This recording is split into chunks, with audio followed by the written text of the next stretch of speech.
Good afternoon, YouTube. Archer ZZ here, and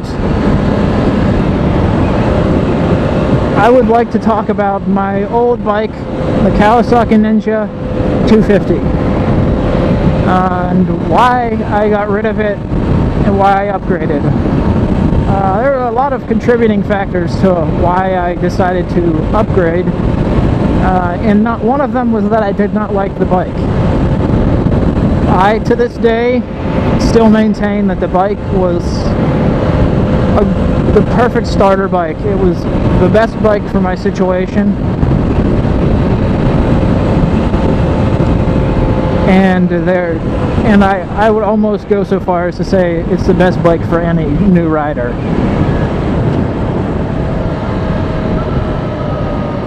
Just because it's very low power, easy to control, nice and lightweight,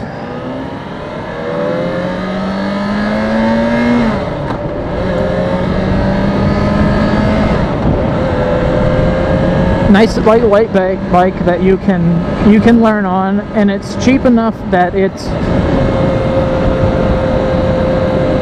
easy to buy for the beginners too. It doesn't hurt the wallet too much. I got mine used off of Craigslist for $1,700 US. So, and that was a year ago, and it was a 2007 with about 7,000 miles on it, a little less. And when I sold it, it had about 9,000, I believe. Not quite sure about that.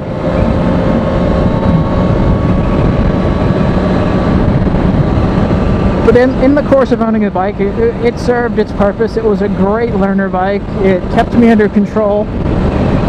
It got superb gas mileage.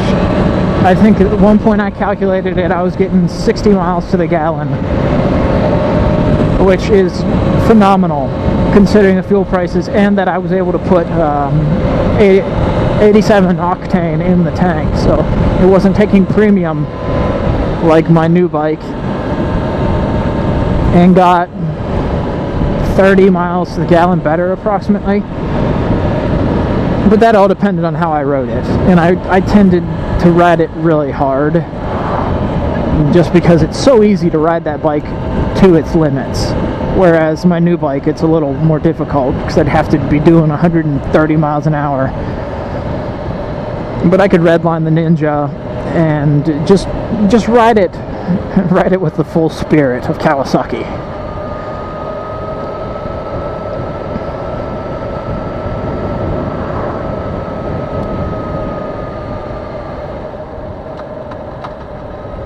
Which I think is it's the purpose of it. One of the main reasons why I upgraded is that there's a lot of highway riding around where I live, and I needed to be able to. I didn't feel unsafe, but there were times whenever I needed more speed and more power than the bike was able to put out. So for the roads that I'm riding on right now, the Ninja was the king shit. Lots of cornering, lots of cornering and hills. It's just 40 miles an hour is the speed limit right here, and that bike can easily attain that speed. So it wasn't a matter of that I outgrew the bike, but the bike didn't fulfill my main duties, and I wanted to ride it to work, and I need to be on the highway for about 30 miles. And not that the Ninja can't do it, but like I said, there are certain situations where I just needed more power and more speed.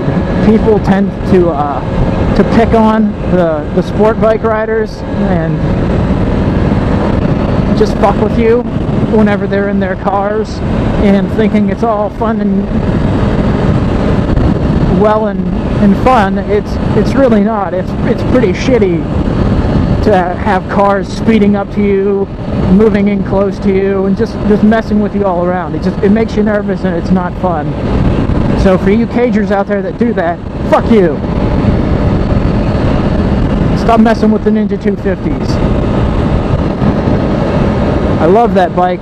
I'm sad to see it go, but I also love my new bike, so that softens the blow.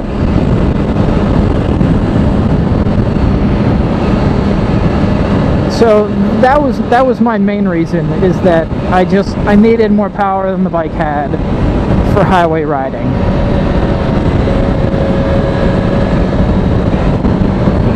For back roads, the bike was fine. I mean, I'm riding with my friend right now, and he's got a 750 Katana.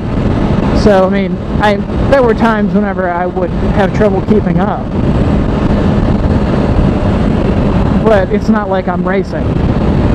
I didn't mind riding in the back of the pack, or they usually let me lead the way, so, I mean, their bikes were limited to the 250 speeds anyways.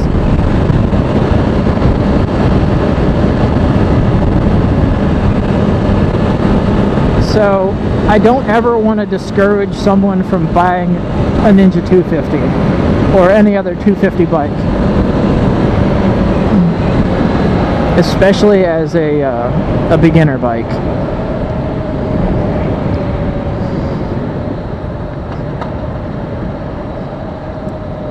There's no reason not to.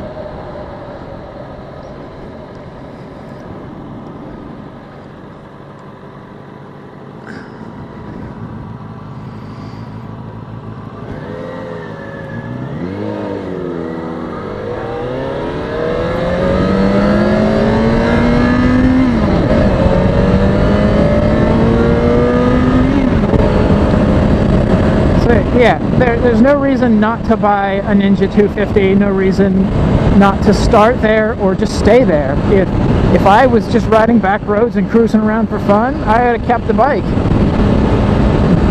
But I needed more. So if I was in anyone else's shoes right now, there's two situations I could see where you're learning to ride a bike for the first time, and you have the money to buy something more expensive, and you know that in a year or so, or even now, you're going to be doing a lot of highway riding, a lot of higher speeds for a longer period, or you're going to have a passenger, then I would recommend that you go ahead and buy a bigger bike.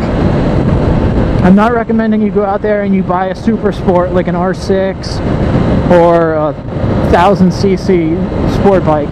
That's just suicide. But for all intents and purposes, a 600cc bike like the FC6R, the Ninja 650, the CBR 600, any of those, not the track bike, not the track CBR, my bad. They,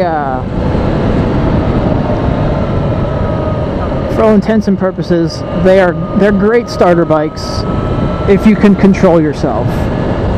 You can get yourself into a lot of trouble really fast on these bikes, and I don't want to see anyone get hurt, but I also don't want to see someone on a 250 riding on the highway for 40 miles a day. It's not that it can't be done, it's just a little uncomfortable. And it wears on me. Another thing was the bike was so light, passing trucks and everything. I was getting blown around.